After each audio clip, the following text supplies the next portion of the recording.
नन्ही चींटी जब दाना लेकर चलती है, चढ़ती दीवारों पर 100 बार फिसलती है।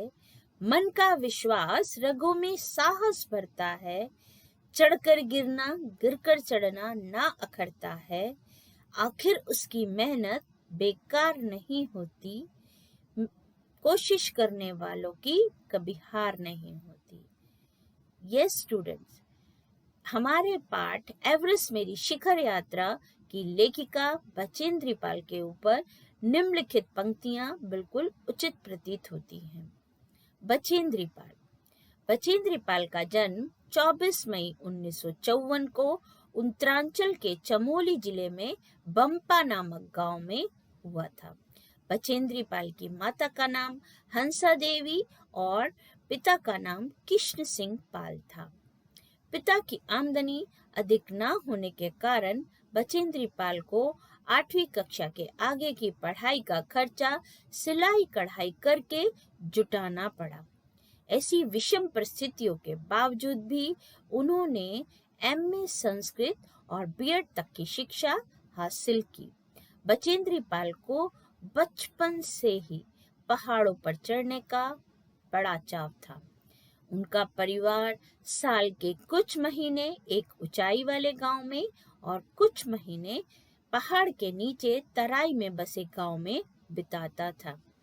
उन महीनों में स्कूल जाने के लिए बचेंद्री पाल को 5-6 मील की चढ़ाई चढ़नी और उतरनी पड़ती थी।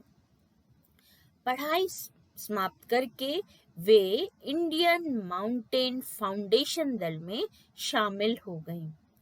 ट्रेनिंग के दौरान वे 7,500 मीटर ऊंची मान चोटी पर सफलतापूर्वक चढ़ी और फिर एवरेस्ट विजय के लिए प्रयास किया। इस पाठ को लेखिका ने स्वयं कलमबद्ध किया है। पर्वतारोहण के क्षण प्रतिक्षण के रोमांचक अनुभवों को लोगों तक पहुंचाने का उनका यह प्रयास सर्वथा प्रशंसनीय है। इस पाठ में बचेंद्री पाल अपनी एवरेस्ट पर की गई चढ़ाई और एवरेस्ट पर चढ़ने वाली प्रथम भारतीय महिला बनने के सफर की आत्मकथा को हम सभी के साथ साझा कर रही हैं। बचेंद्री पाल को एवरेस्ट पर चढ़ाई के दौरान क्या क्या समस्याएं हुई और उन्होंने तथा उनके साथियों ने किस तरह उन समस्याओं का सामना किया, इस पाठ के माध्यम से वे हम सभी तक पहुंचाना चाहती हैं। बचेंद्री पाल अपनी एवरेस्ट की चढ़ाई के सफर की बात करते हुए कहती हैं कि सबसे पहले वे 7 मार्च को अपने समूह के साथ हवाई जहाज द्वारा दिल्ली से काठमांडू के लिए रवाना हुई थी। ज्यादातर लोग अपनी एवरेस्ट की यात्रा नमचे बाजार से ही शुरू करते हैं। यही वह स्थान है जहां से पहली बार बचेंद्री पाल ने एवरेस्ट को निहारा था। बचेंद्री पाल अपनी चढ़ाई के सफर की बात करते हुए कहती हैं कि वे जब काठमांडू पहुंची तो उनके दल से पहले एक मजबूत दल बहुत पहले ही एवरेस्ट की चढ़ाई के लिए चला गया था, जिससे कि वह बचेंद्री पाल वाले दल के बेस कैंप पहुंचने से पहले बर्फ के गिरने के कारण बने कठिन रास्तों को साफ कर सकें। वह बताती हैं कि नमचे बाजार शेरपा लैंड का महत्वपूर्ण नगरीय क्षेत्र है। नमचे बाजार से लेखिका ने एवरेस्ट को निहारा, जहां उन्हें एक भारी बर्फ का फूल दिखाई दिया जिसे प्लूम कहते हैं। यह एवरेस्ट पर बहुत तेज हवा के चलने से बनता है।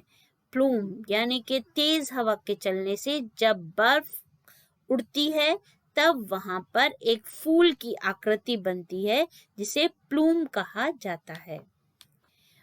बचेंद्री पाल बताती हैं कि लोगों के द्वारा यह बताया गया था कि शिखर पर चलने वाले सभी व्यक्तियों को दक्षिणी पूर्वी पहाड़ी पर तूफानों को झेलना ही पड़ता है, विशेषकर जब मौसम खराब होता है।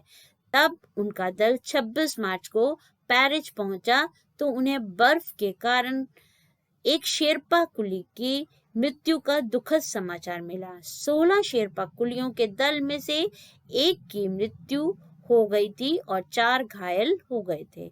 इस समाचार के कारण बचेंद्री पाल के अभियान दल के सदस्यों के चेहरों पर उदासी छा गई।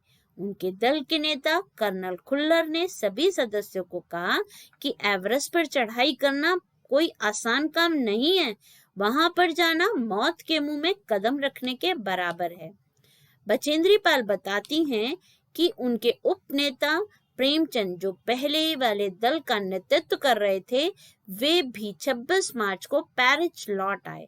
उन्होंने पहली बड़ी समस्या उनको और उनके साथियों को खम्बू हिमपात की स्थिति के बारे में बताया। उन्होंने बचेंद्री पाल और उनके साथियों को यह भी बताया कि पुल बनाकर, रस्सियां बांधकर तथा झंडियों से रास्ते को चिन्हित कर सभी बड़ी कठिनाइयों का जायजा ले लिया गया है। उन्होंने लेखिका और उनके साथियों का ध्यान इस पर भी दिलाया कि ग्लेशियर, जो कि बर्फ की नदी है, वहां पर बर्फ का गिरना अभी भी जारी है, जिसके कारण अभी तक किए गए सभी कार्य व्यर्थ हो सकते हैं और उन लोगों को रास्ता खोलने का कार्य दोबारा करना पड़ सकता है। यह दृश्य पुल बनाकर, रस्सियां बांधकर, झंडियों से रास्ता चिन्हित करने का है। यह कठिनाइयों का जायजा लेकर उनको, पर्वतारोहियों को बताया जाता है कि उनको किन रास्तों से पर्वत के शिखर पर चढ़ाई करनी है। बचेंद्री पाल कहती हैं कि बेस कैंप पहुंचने पर उनको एक और मृत्यु की खबर मिली।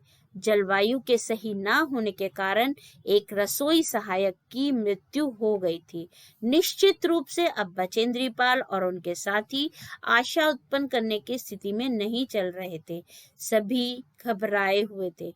बेस कैंप पहुंचने पर दूसरे दिन बचेंद्री पाल के एवरेस्ट पर्वत तथा उनकी अन्य श्रेणियों को देखा। दूसरे दिन वे लोग अपने सभी सामान को हिमपात के आधे रास्ते तक ले गए।